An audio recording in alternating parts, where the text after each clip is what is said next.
Hey guys, it's been a long time.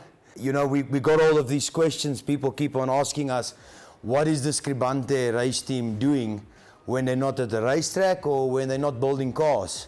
We thought to go a little bit more in depth and showing you guys what we're busy with if we're not at the racetrack and not developing a race car. And one of our main things that we're busy with at this stage is our 1961 300 SL Roadster.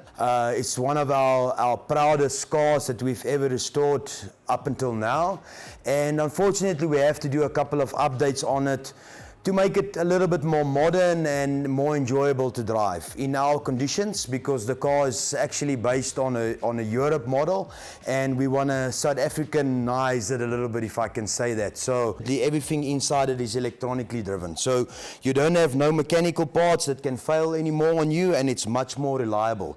So just to give you guys an idea of the followers that came late onto our Facebook page, this is a proudly restored Scribante racing car. This car was pulled to pieces, and we restored it in here, and that's one of the reasons why we like to keep our finger on it and having it consistent and having it reliable for everybody to use and go on long rallies and long trips without any hassles. The last thing we want to do is stand next to the road with a stupid little mechanical issue. So the next upgrade that you will do, we went up to a modern day distributor. Also, second upgrade that we did to the car is the old distributor used to run on a points and a condenser system, and we decided to do is because of all the caster on the car, which is actually a race car from back in the day, they used to run a lot of caster on the cars, and that makes a steering wheel very heavy to steer.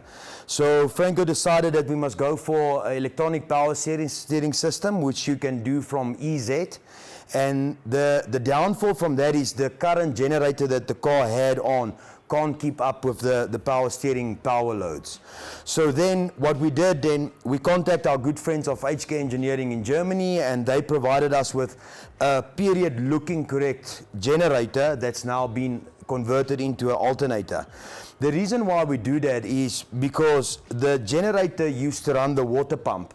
So you can't just put a modern alternator on. Number one, it wouldn't look good. And number two, it won't accommodate all the other features that the mechanical part of the engine needs to run. Is the generator that's been converted into an alternator now.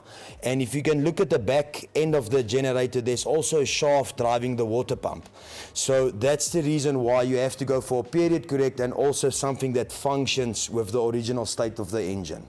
So that was just a quick intro of what we're busy doing with the car.